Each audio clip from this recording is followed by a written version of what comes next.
Paz de Cristo, pessoal. Meu nome é Lucas, sou líder de jovens. Meus meninos me pediram para eu comentar um pouco a respeito deste vídeo aqui. Jesus Cristo, o brabo tem nome, te apresento. Eu jamais utilizaria o nome daquele que eu chamo de Messias em dancinhas vulgares, toscas de TikTok. Mas se você quer continuar cristão, então você tem que seguir um decoro e você tem que seguir um certo dogma da sua religião, senão não tem por que você ser cristão. Eu não vou falar sobre o rapaz em si que fez o vídeo, mas eu vou falar sobre o conteúdo do vídeo.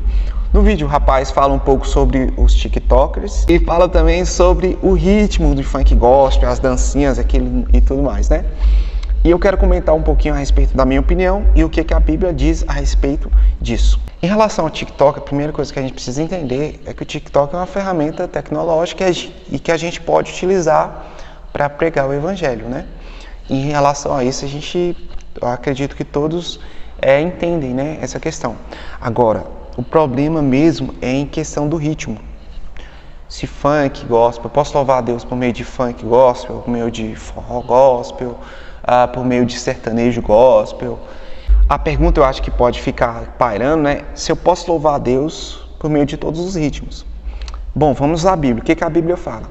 No livro de Colossenses 3:16 fala que nós devemos louvar o Senhor com cânticos espirituais, hinos, com salmos, nós nos devemos reunir. Efésios também fala isso. Há uma série de versículos, principalmente em salmos, que falam até mesmo de forma imperativa: louvai ao Senhor, cantarei um cântico novo e tudo mais. O mais conhecido dentre esses salmos, né, é o Salmo 150, que é riquíssimo e tem várias lições aí pra gente, né? Por que, Lucas? Porque o Salmo 150, ele fala a quem nós devemos louvar, né? Louvai a Deus no seu santuário. Ele fala pelo que nós devemos louvar, pelos seus atos poderosos, pelos seus feitos poderosos, conforme a excelência da sua grandeza. Ele fala também como nós devemos louvar. Aí ele fala, olha, você pode louvar por meio de instrumentos de corda, por meio de ardufes, de harpa, né, de saltérios. Ou seja, por meio de instrumento você pode produzir música. E o que é música, Lucas? Música é dividida em 3 elementos: melodia, harmonia e ritmo. Hoje a gente vai falar de ritmo. Então, e aí a Bíblia fala sobre 7 coisas. Salmos 148 fala, né, sobre quem deverá louvar a Deus. Aí ele fala, gente, todos os seres, inclusive o Salmo 150 fala que respira louva ao Senhor. Porque no Salmo 148 fala, olha, os anjos louvam o sol, a lua, as árvores, os répteis, as árvores, as aves, o fogo, a saraiva, a neve, um monte de coisa. Tudo, seres marinhos, todos louvam ao Senhor. O que é louvar? Não vai enaltecer, glorificar, elogiar a Deus, tá? Só um parênteses aqui, Deus não nos chama apenas para louvá-lo, porque todas as pessoas, todos os seres louvam ao Senhor, todos os seres que respiram louvam ao Senhor. Deus nos chama para sermos adoradores, que é diferente. Adoração, inclusive no livro de João fala que Deus procura, não louvadores, mas Deus procura adoradores. Lucas, o que seria adoradores? São as pessoas que se prostram. O ato da adoração é prostrar-se, devoção, compromisso, prestar culto, relacionamento de submissão. Por exemplo, se você for olhar na Bíblia, os caras ali são adoradores de Baal. Quais eram as características dele? Eles serviam a Baal, né? Eles ofereciam sacrifícios a Baal, eles tinham compromisso, né? E da mesma forma com Deus. Se você é adorador de Deus, você precisa ter um compromisso com Ele, né? Você precisa ter um relacionamento. Porque, na verdade, gente, nós somos seres adoradores. Todas as pessoas que existem são seres adoradores. Se você vai no meio do fim do mundo lá, você vai ver que tem uma pessoa lá que tem uma necessidade na alma dela de adorar. Nós somos assim. Ele pega um pau, começa a adorar, ele olha o céu, olha a natureza, adora. Nós somos seres adoradores. Beleza? E a pergunta não é se nós somos adoradores, a pergunta é quem nós temos adorado, né? Será que nós temos adorado a Deus? Nós temos tido esse compromisso com Deus? Enfim, fecha os parênteses. Vamos voltar aqui. Biblicamente falando, não há nenhum versículo bíblico que fala esse é o ritmo ideal para louvar a Deus. O soul. Não é o soul. Não é o funk. Não, é o axé. Não existe nenhum versículo bíblico que fala, olha, esse é o ritmo ideal, tá? Não existe nenhum ritmo de Deus, um ritmo de diabo. Isso não existe, né? Esse ritmo aqui é de Deus, esse ritmo aqui é de diabo. Baseado em quê? Onde é que está o versículo para você me mostrar? Então, só que a gente tem que entender que nem todos os ritmos, gente, vão colar bem na igreja, né? Nem todos os ritmos. A gente cai naquele versículo, 1 Coríntios 6,12, que fala, olha, eu sei que tudo é permitido, não é pecado, mas nem tudo me convém. E essa questão do convém é muito importante você entender isso. Quando eu vou analisar as questões que me convêm ou não, eu analiso diante de 3 aspectos, de 3 fatores, vamos colocar assim. Intenção, que é a motivação, a mesma coisa, né? Ação e reação. Vou falar aqui da minha intenção. Intenção do coração. Qual é a minha intenção falando de ritmo, né? Qual é a minha intenção em colocar esse funk gospel aqui na igreja? Qual é a minha intenção? Se a minha intenção for de mostrar a minha forma de dançar ali, que é bem sensual no caso, já era, filho, já caiu aí.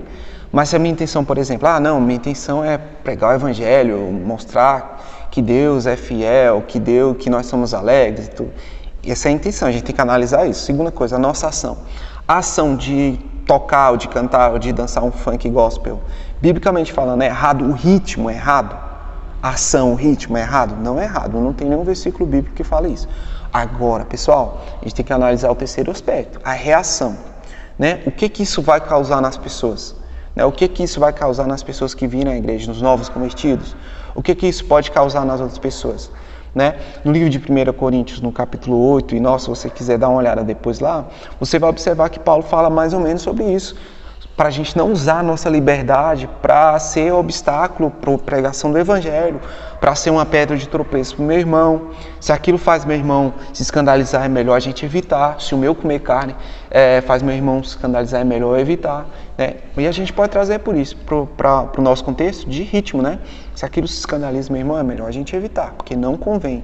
Né? A gente tem que analisar essa reação dos nossos irmãos.